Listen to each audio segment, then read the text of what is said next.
Bonjour à tous, c'est Sébastien, je suis ravi de vous retrouver donc ce samedi 23 juillet pour la suite des vidéos sur la cartomancie. Donc c'est la deuxième partie, il y en aura 3 en tout.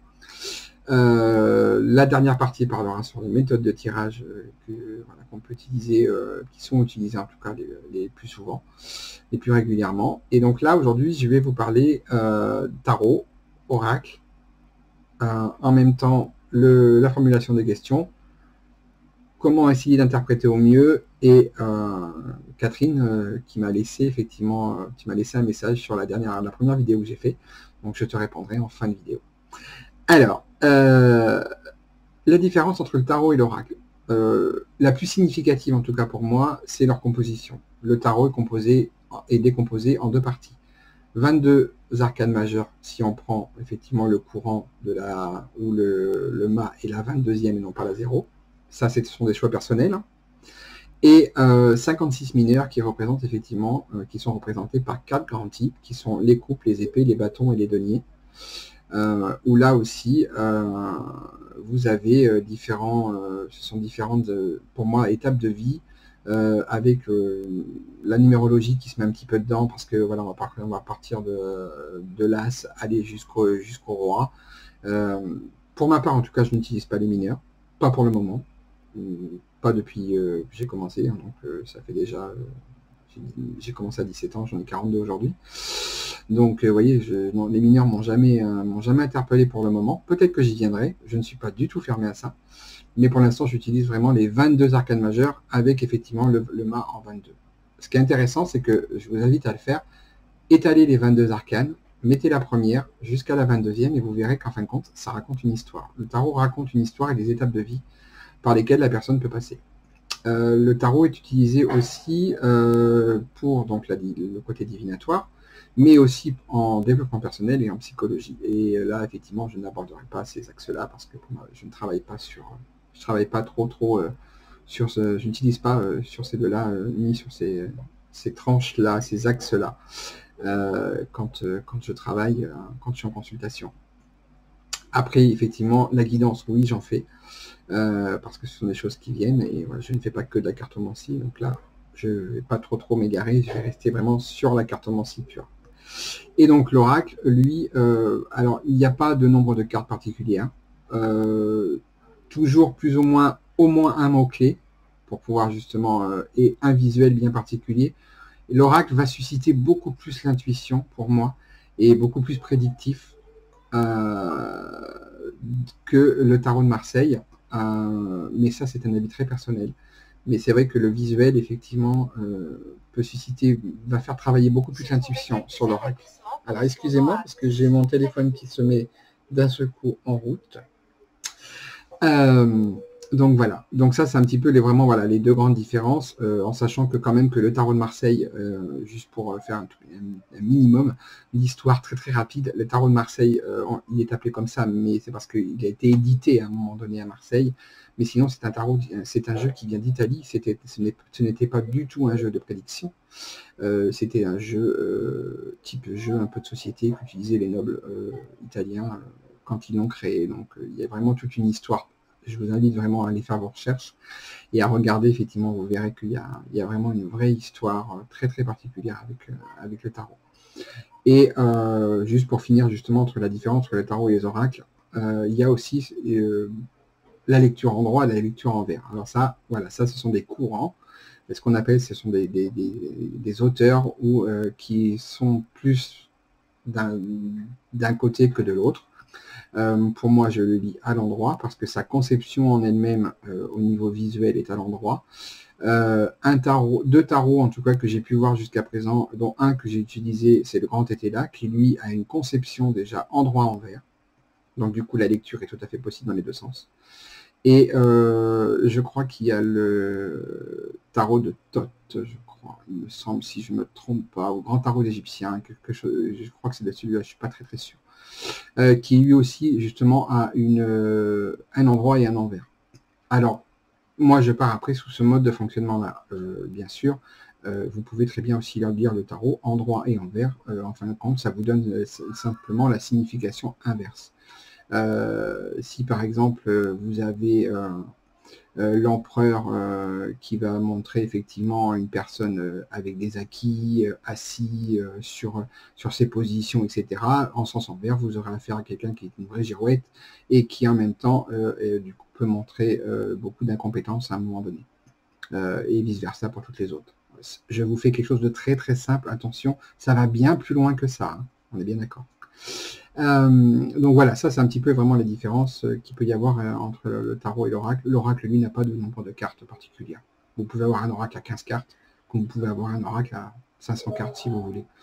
Là après, c'est une question effectivement d'auteur et de créateurs qui mettent effectivement, et j'en fais partie parce que j'ai créé effectivement le mien, de pouvoir mettre par rapport voilà, à ce que, en partant sur un socle, en général, parce qu'il y a beaucoup de choses qui se recroisent quand même, hein, mais après, voilà, on rajoute des cartes, c'est par rapport vraiment aux sensibilités de chacune et de chacun.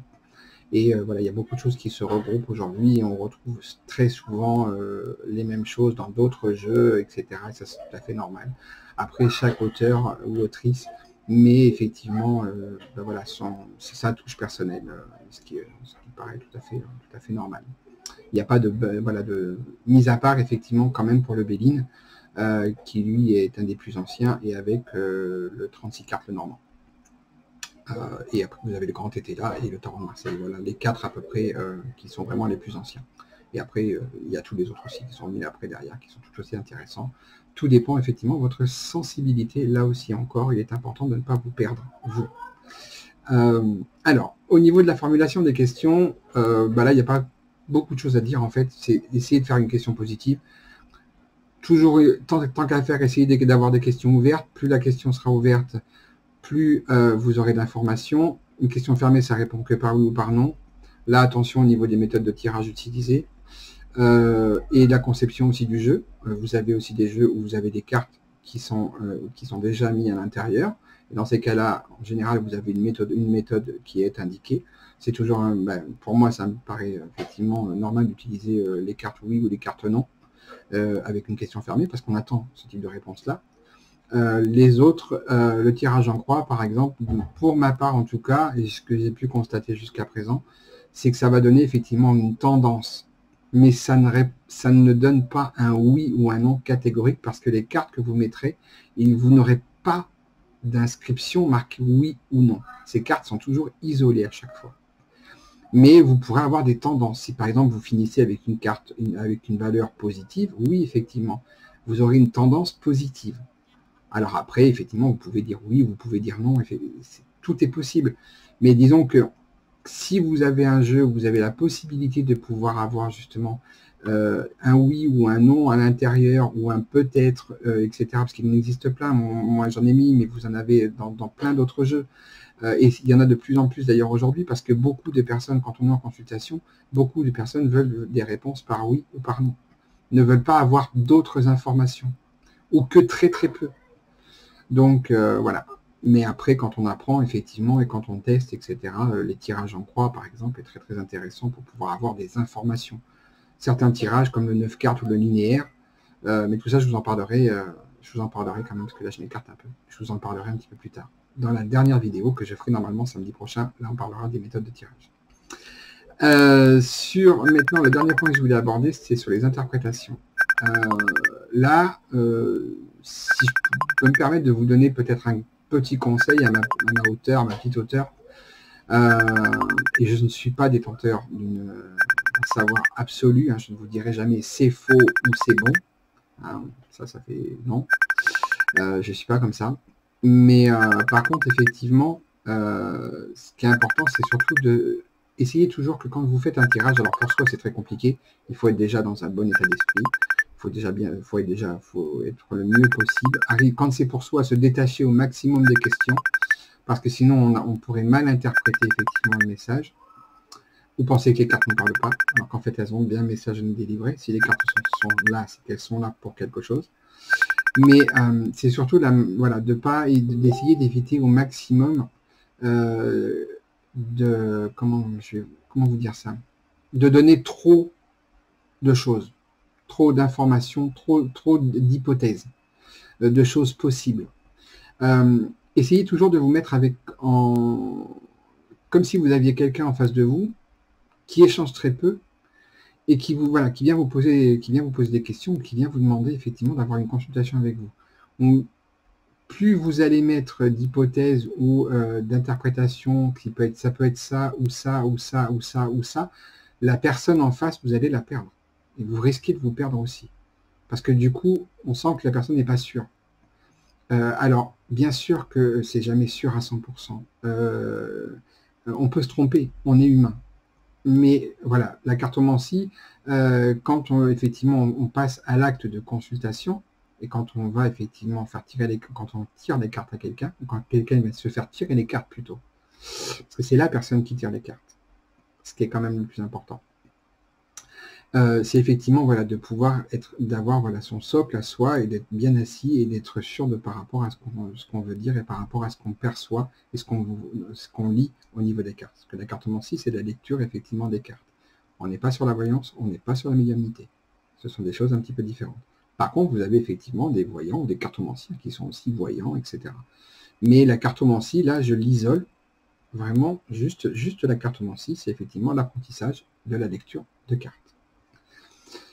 Voilà, donc là, au niveau de l'interprétation, il faut vraiment faire attention et essayer. Alors, au début, bien sûr, quand on apprend, voilà, il y a plusieurs possibilités. Après, arriver à un moment donné, pour moi, en tout cas, pour ma vision personnelle, c'est à un moment donné de pouvoir arriver à extraire ce qui vous parle et de pouvoir construire quelque chose qui vous parle et qui soit vous et qui ne soit pas la représentation de quelqu'un d'autre.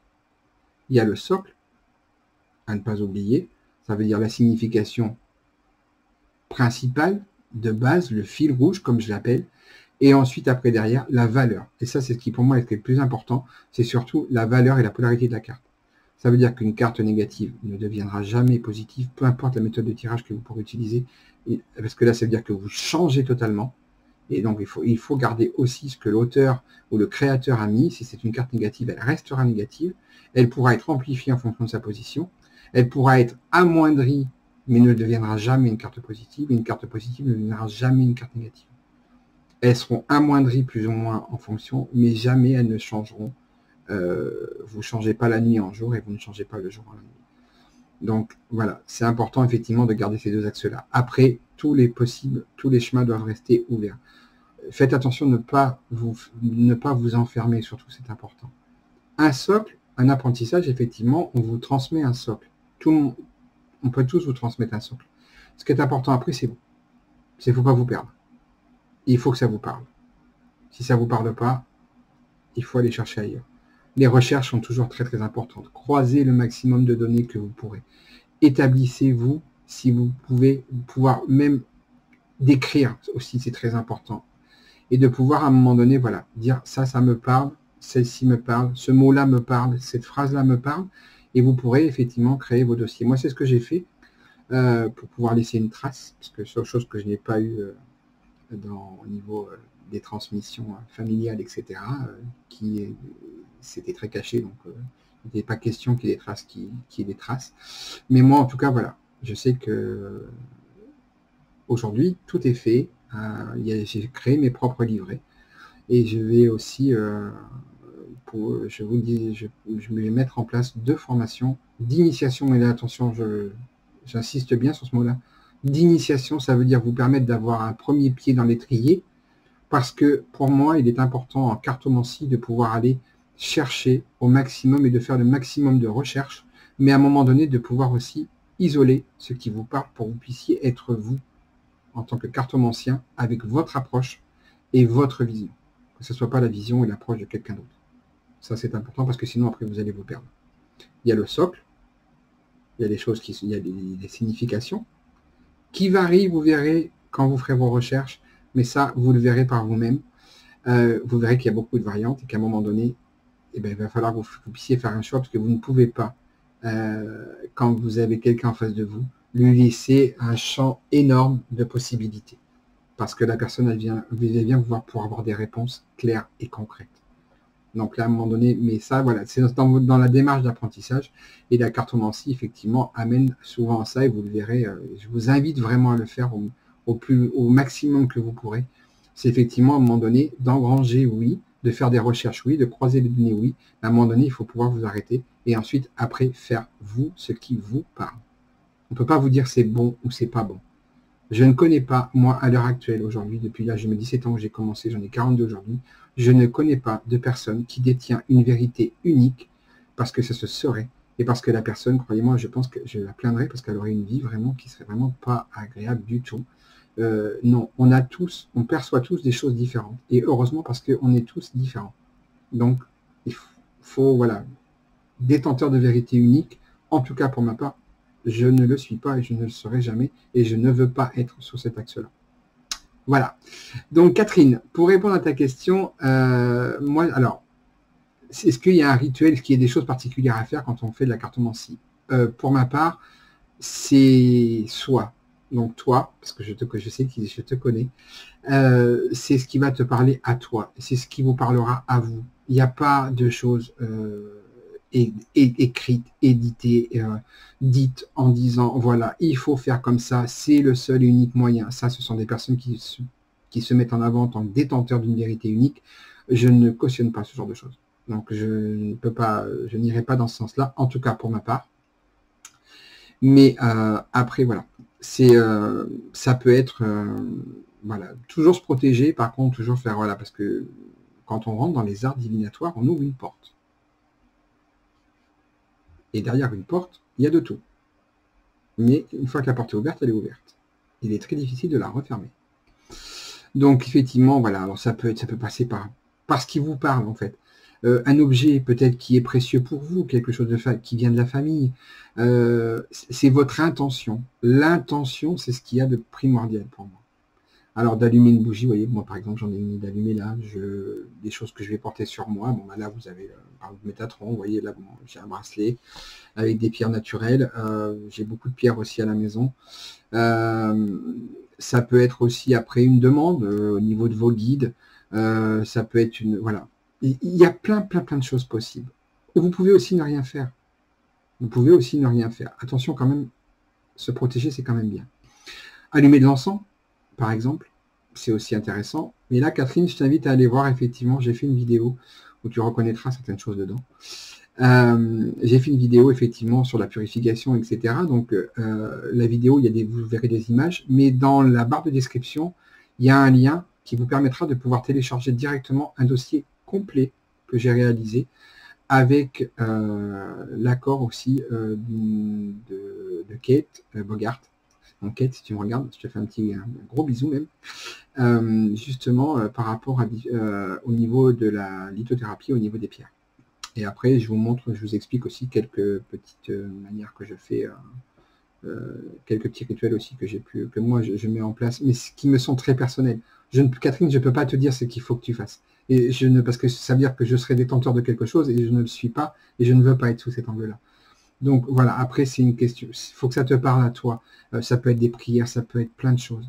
Voilà, il faut vraiment que ça te parle. Il n'y a pas de recette miracle, mais surtout, moi j'invite vraiment les gens à essayer de vous protéger quand même un maximum et de faire attention parce que même quand vous êtes en consultation, il y a des choses qui se passent. Voilà, vous pouvez être une personne qui peut être peut-être pas bien en face, etc., pas bien en face de vous, qui vit des choses très particulières. Et si vous êtes empathique, voire hyper empathique ou hypersensible, vous allez ressentir ce genre de choses. Donc, essayez de vous protéger au maximum. C'est pas tout le temps évident. Il y a des gens qui disent oui, on y arrive facilement. Non, enfin, pour ma part, non. Voilà, quand on est hyper empathique ou hypersensible, on va ressentir ce que la personne en face. Et à un moment donné, même si on a bien beau se protéger, on a bien beau faire tout ce qu'on veut, c'est toujours très compliqué. Par contre, le seul conseil, Catherine, que je pourrais éventuellement te donner, de mon point de vue personnel et que je pourrais aussi vous donner, c'est surtout, voilà, une fois que vous avez fini de faire vos cartes, c'est de couper. Ce que j'appelle couper, c'est de ne pas, d'essayer au maximum de vous détacher de ce qui vient de se passer. Pour ma part, à chaque fois que je fais une consultation, il est très rare que les 24 heures qui suivent après, je me rappelle de ce que j'ai dit. Ça peut même être beaucoup moins. Ça, c'est une intention. C'est votre intention qui prime. C'est vous. En fin de compte, c'est vous. Ce n'est pas d'autres personnes, ce n'est que vous. Voilà. Bon, j'espère que cette vidéo vous aura plu. Donc, la dernière sera effectivement sur les méthodes de tirage. J'en ai déjà pas mal parlé là. Donc, je pense que je ferai quelque chose de très rapide sur les méthodes de tirage. Mais voilà, je vous en parlerai quand même un petit peu pour vous en citer quelques-unes et puis approfondir certaines petites choses aussi derrière. Voilà, donc moi je vous souhaite un excellent samedi et si vous avez, surtout n'hésitez pas à me laisser vos commentaires, vos avis, etc. Je serai ravi de pouvoir les lire et c'est toujours intéressant et sachez qu'on apprend tout au long de la vie. Donc même une personne qui a 10, 15, 20, 30 ou plus d'expérience, elle apprend tout au long, on apprend tout le temps, tout le temps, tout le temps, tout le temps. C'est important. Quand on n'est plus en phase d'apprentissage, pour ma part en tout cas, c'est que bon, à un moment donné, voilà, je pense qu'on a fait le tour. Voilà. Allez, je vous souhaite cette fois-ci un bon samedi, un excellent week-end et j'espère en tout cas que cette vidéo vous aura plu et en tout cas moi je suis ravi de pouvoir partager ce que je peux et de transmettre au maximum ma vision qui n'est que la mienne et qui m'est très personnelle. À très bientôt.